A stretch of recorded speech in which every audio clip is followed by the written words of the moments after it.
welcome back. It's Shelby. I am trying out a new hairstyle today. Basically, I'm thinking about trying out my bangs and I'm not quite sure. So they're getting long. They're getting to the point where I either need to cut them or just let them grow. So I put them up and I'm honestly not sure how I feel about it, but yeah, it is what it is. So anyway, today we are trying a recipe out.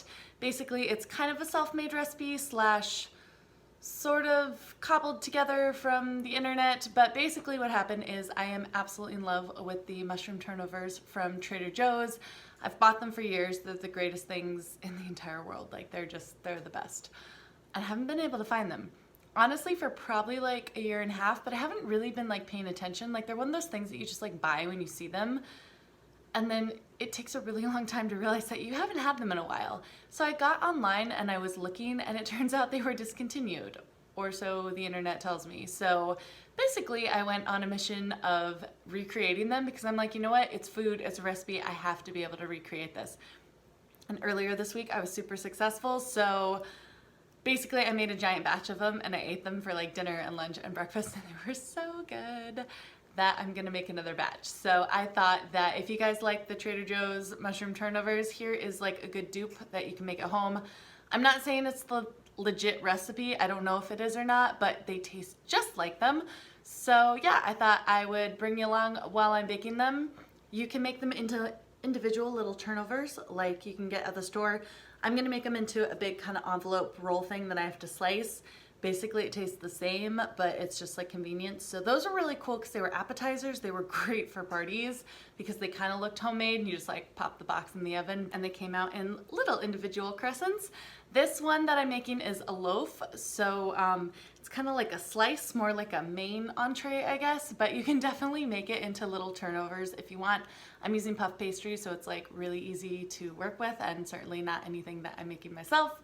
So just kind of make it however you want it. Since it's going to be dinner for me, I'm making it more into like a log that I can slice. That's easier for me, but you can definitely make it however you want. I will link what you need below along with my socials. Let's get cooking. So for this recipe, you're going to need puff pastry. I'm just going to be using one to come to a package. You can use both and layer one on the bottom and then make individual little tartlets if you want, but I'm just using one. For the interior, you're going to need sliced baby bella mushrooms. I'm going to use about half of this package. A sweet yellow onion, again, half. If you're doubling the recipe, I guess use the whole thing. About 2 tablespoons of just salted butter. Cream cheese, most important part, you're going to want 8 ounces, so a whole brick of this. And then for your spices, rosemary and thyme, and then salt and pepper, and that is all of the ingredients. Put in your 2 tablespoons of butter and let that melt, bubble, and brown up on kind of medium-high heat.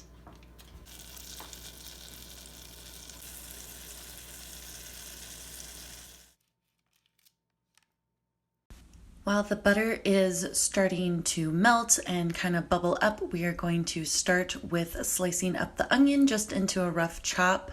Basically, I'm starting with this one because it takes the longest to cook. After the onion, we're going to put it into the butter once it's all chopped up to start cooking and getting soft, and then we'll get started on the mushrooms.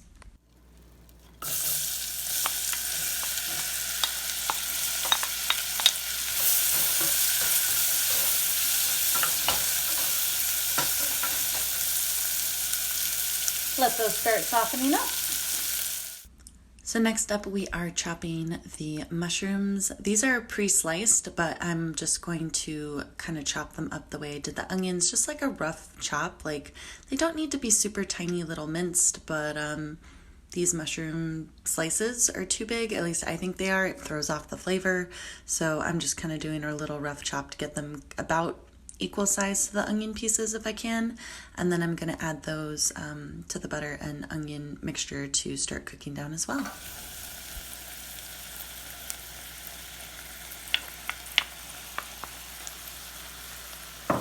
Stir them up a little bit and let them start to cook and soften as well.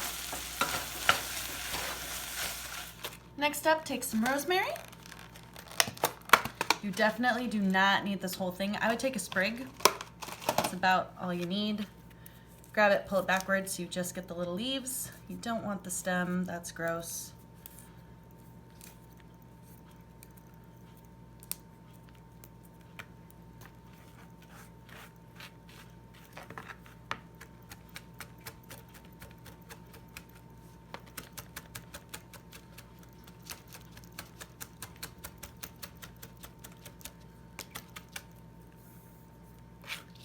Add that to your mushrooms, onion, and butter mixture.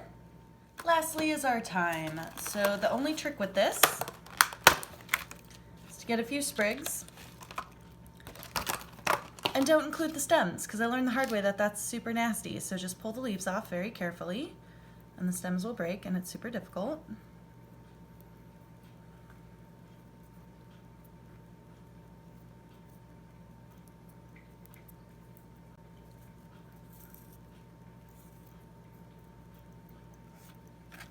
There we go. So these are your little bits of thyme that are going to join the rosemary, going to join the mushrooms, going to join the onions and the butter, and that's going to finish up sauteing up and getting nice and soft, and we're going to add it to the cream cheese.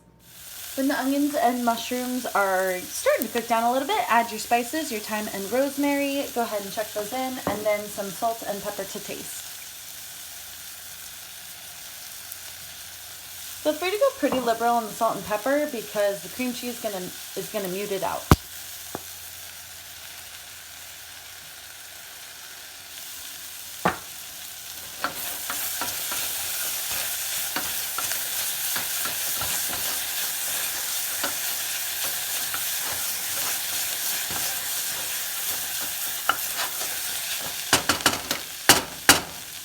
Go ahead and stir it up and then turn off the heat and let it continue to cook while you get your cream cheese ready. Go ahead and get out your cream cheese and add it to the bowl.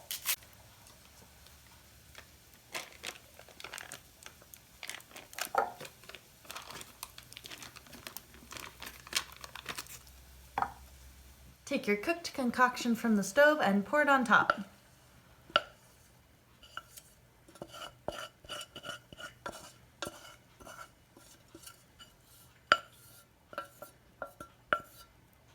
Go ahead and mix up the mushroom, onions, spices concoction with the cream cheese until it's completely melted the cream cheese and is incorporated fully.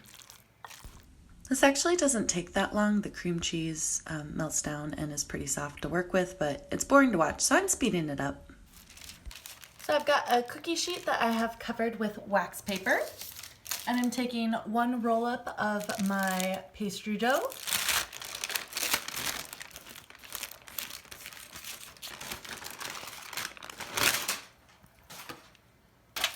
And I'm just gonna lay it out nice and flat like this. And I'm gonna pour my cream cheese, onion, mushroom down one side of it.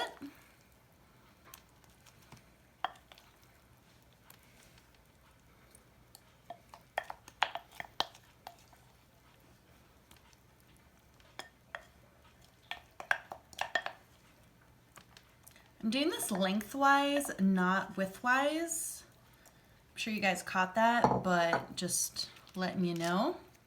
And then what we're gonna do is just fold the pastry cream over with a pastry shell and pinch the edges. Very important. They're gonna puff up anyway, it's puff pastry, but just pinch them close so you don't get mushroom stuff escaping. Basically, you wanna make a nice elongated envelope. Pop into the oven at 400 degrees or whatever temperature your pastry dough suggests. Get your oven mitt on when it's all ready. That looks beautiful. That beautiful, beautiful golden brown color. Not too dark, just done. Perfect. That looks tasty. Don't even try to tell me that doesn't look tasty. That looks amazing. We're gonna let that cool for a second and then transfer it over to the cooling rack.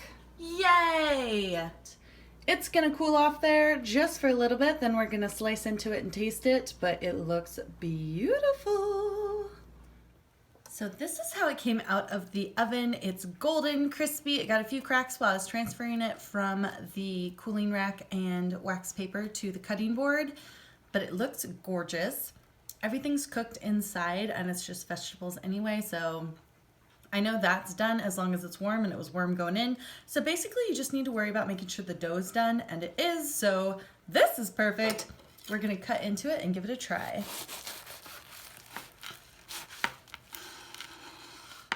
Okay, so I've got it. I'm gonna try it. I know it's gonna be good because I've already had it earlier this week, but here we go. This seriously makes me so happy. It's so good. You have to try it. Even if you haven't tried the Trader Joe's mushroom turnovers.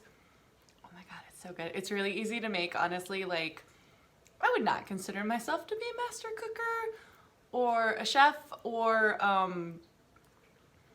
really even someone who's like considered to be super domestic, and I can make this super easy. So even if you microwave 98% of your meals, like I do, you can make this and it's so good. Like seriously so good. Tastes exactly like it. Yeah, anyway, I hope you guys liked the video. I hope you found this recipe helpful because the super delicious food is no longer on the shelves. So now you can make it yourself. And anyway, yeah, thanks so much for stopping by and watching, and I will see you here again soon.